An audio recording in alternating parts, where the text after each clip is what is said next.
What is up? Welcome back. We're going to do this one more time this weekend before we start the work week out.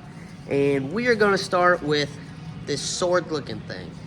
So I'm going to flip you around and I'm going to put it where I found it and I'm going to explain what's going on. Alright, so pretty basic, just some cardboard, and you need a scissors and a knife, a marker, but all I did was take a piece of cardboard, set it in here. I traced around this outside piece of the front suspension, and the reason we're doing it is because we need to add a plate in here so we can drill this hole out. So we're gonna box it in top and bottom. So this one's the top piece, and this one is the bottom piece, as you saw. And you just tape the multiple pieces together, or if you can do it out of one piece, and then you just take it over to your sheet metal, trace it, cut it out, and then you're ready to weld it in. So I'm gonna cut it out and I'm gonna tack it into place up here, probably here and back here somewhere, and then I will do the same with this top one, and we will drill the hole all the way through. Sorry about the nip code noise. I'm trying to heat the shop up so the furnace doesn't have to work so hard. So that will be shut off once it's hot in here. But I took my swords and I just took a Sharpie and transferred them over. So let's get them cut out.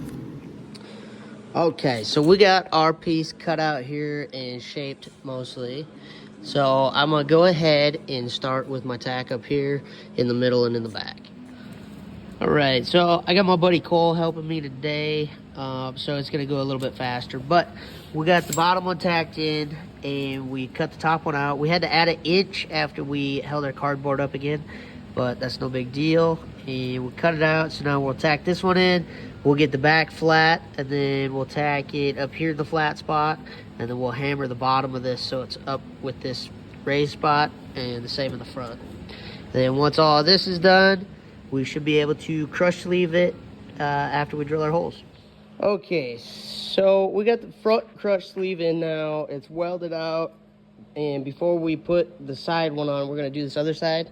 So we took the same template and we put it underneath the frame on top of the member here, and we're just gonna trace it out, transfer it over.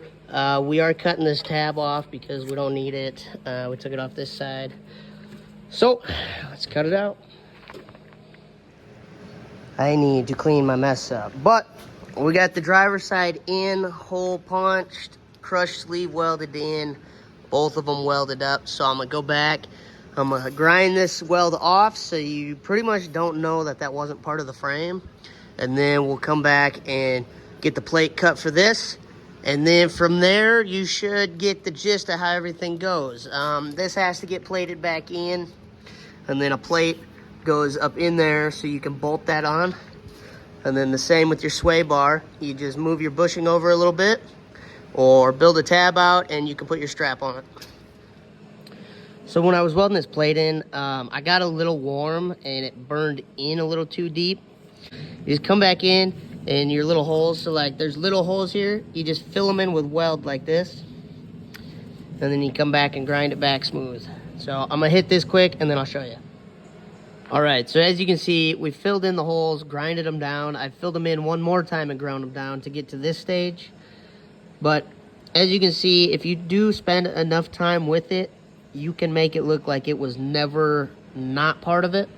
Once this gets powder coat or paint, you will never see any of it anyways. As you can see, that is all 4 bolts done now. So I am going to go ahead and cut a piece of cardboard for this one. And then we'll get it transferred over, put on here, and I will show you guys the finished product. Okay, so after getting my butt whooped by this thing a little bit because all the steering is still in it, and I'm trying to push it in and it's springing, but I started back here, so it's got a bend in it right here. But I'm using a hammer, and I'm banging on it, and I'm pushing on it whatever way I can.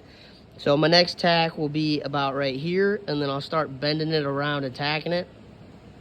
But what you want to make sure you do is leave a nice lip here for your weld to sit in and penetrate both metals. And then when you're done, you'll come back in and grind it all smooth, and you'll never know.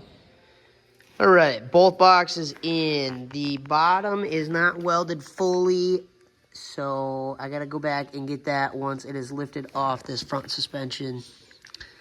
But the tops are, this side's not done, this top's done. I gotta lay another bead in there to fill in the holes, and I'll grind it smooth again like this side.